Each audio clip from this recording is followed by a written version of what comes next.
Imagine the sun dipping behind medieval town walls, long shadows casting an air of quiet unease across cobblestone streets. A group of villagers whispers in hushed tones, "Tomorrow is Friday the 13th. Best to lock your doors, avoid traveling, and double-check your larder for anything that might invite ill fate." The notion that an entire day could be cursed might sound whimsical or downright ridiculous, yet the dread it inspires is very real and centuries old. Why, though, do we quake at the mere mention of Friday the 13th? To unravel this puzzle, we must thread together medieval Christian superstition, possible ties to the fall of the Knights Templar, a dash of Norse mythology, and a cultural memory that turned a date on the calendar into an omen of doom. First, consider the tension that hovers around Friday in certain Christian traditions. Early Christian lore places the crucifixion of Jesus on a Friday, which some interpret as a bad sign. Over time, pious folks found it prudent to skip grand events like weddings or journeys on Fridays, worrying that the day was stained with misfortune. Then there's the infamous idea that 13 at a dinner table is ill-fated, because the Last Supper featured Jesus and his 12 disciples, 13 in total, just before the betrayal and crucifixion. The synergy of an unlucky day plus unlucky number starts to form, but this alone doesn't quite cement Friday the 13th as the ultimate taboo. People for centuries revered or dreaded numbers differently. Some found 13 to be quite sacred, especially in pagan contexts. Yet in Christian circles, the 13th guest often signaled a traitor or herald of tragedy. A deeper piece often credited is the rumored crackdown on the Knights Templar by King Philip IV of France. The Templars were a powerful, wealthy order of warrior monks, rumored to hold mystical secrets and a hefty treasury. Legend says they were arrested en masse on Friday the 13th in October 1307. The monarchy and papacy conspired to accuse them of heresy, eventually leading to tortures, forced confessions, and executions. Some argue that the shock of this date, seeing an entire revered order arrested in a swift, brutal stroke, sparked the notion that Friday the 13th was cursed.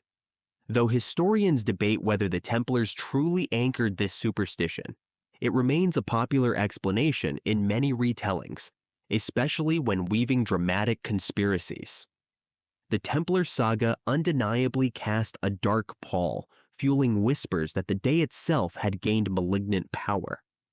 Meanwhile, in the realm of Norse mythology, we find a separate but thematically similar story. A feast of the gods where Loki shows up uninvited, making the total count of gods at the table 13. The chaos that ensues includes the death of Balder, the beloved figure of Norse pantheons. Some interpret that as reinforcing the notion that adding a 13th presence to a gathering dooms the affair. Though the day of the week, Friday, doesn't directly factor into that ancient myth, people later merged these bits. An unlucky number 13 plus the dreaded bad luck day in Christian lore, culminating in a double curse. If one day each month merges these two unlucky signals, you get a date so vile some folks won't even sign contracts or travel on it. But how did this superstition become mainstream enough that modern hotel elevators skip the 13th floor? Or movie characters quiver at a calendar date? Part of the answer lies in Victorian and early 20th century attempts to codify older superstitions. Writers, sensationalist tabloids, and society columns like to highlight dramatic morsels. The concept that Friday plus 13 equals doom provided just enough spice for them to craft anxious little paragraphs about ill-fated days. Over time, pop culture latched on. Then, of course, the 1980 release of the slasher film Friday the 13th hammered it further into public imagination. If a date already carried an uneasy vibe, turning it into a horror franchise was like sprinkling chili powder onto an already piquant dish. Interestingly, not all parts of the world dread Friday the 13th. In some Spanish-speaking countries, Tuesday the 13th holds that stigma. In Italy, the unlucky number is often 17, not 13. So the fear is somewhat culturally specific, an English-speaking phenomenon shaped by Judeo-Christian tradition, medieval paranoia, and sensational literature. For instance, in Greek culture, Tuesday is the cursed day because the fall of Constantinople happened on a Tuesday. This variation shows how a tragic event might anchor a superstition to a particular date. For the Templar story, that tragic event is believed to have locked Friday the 13th into the Western cultural psyche. You might wonder, does any real data show a spike in accidents or disasters on Friday the 13th? Curiously, some studies do note a slight dip in travel or commerce, presumably because people stay home or avoid big purchases out of caution. Meanwhile, other studies say, no, it's all in our minds.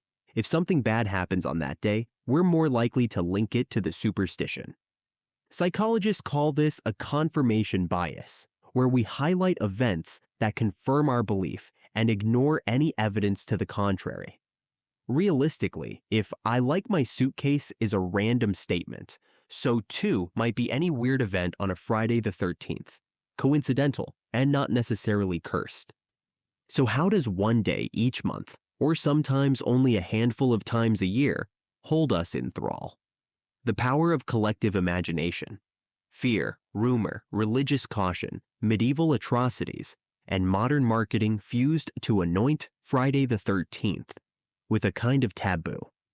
If you're Christian in a certain tradition, you might see Friday as the day of the crucifixion, or the day Adam and Eve supposedly ate the forbidden fruit, or the day Cain slew Abel.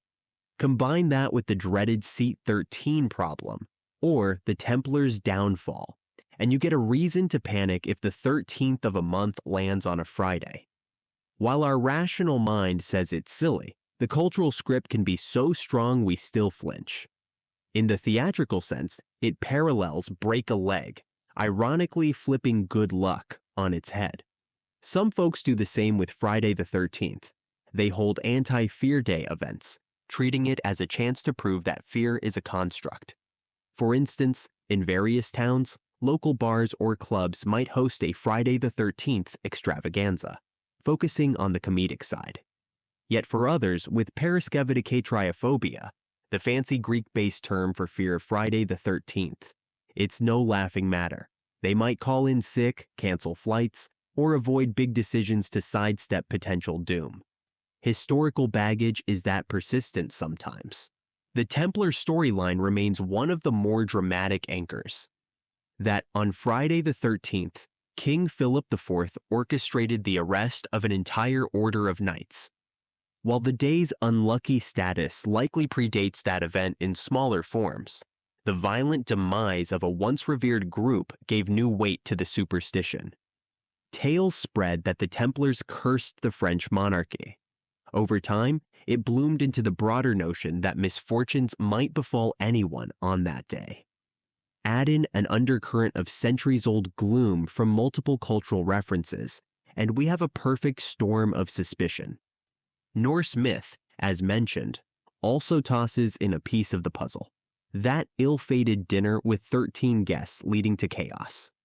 If your ancestors hammered home that 13 at a table is certain doom, you might bristle at a monthly occurrence that merges that number with an unholy day.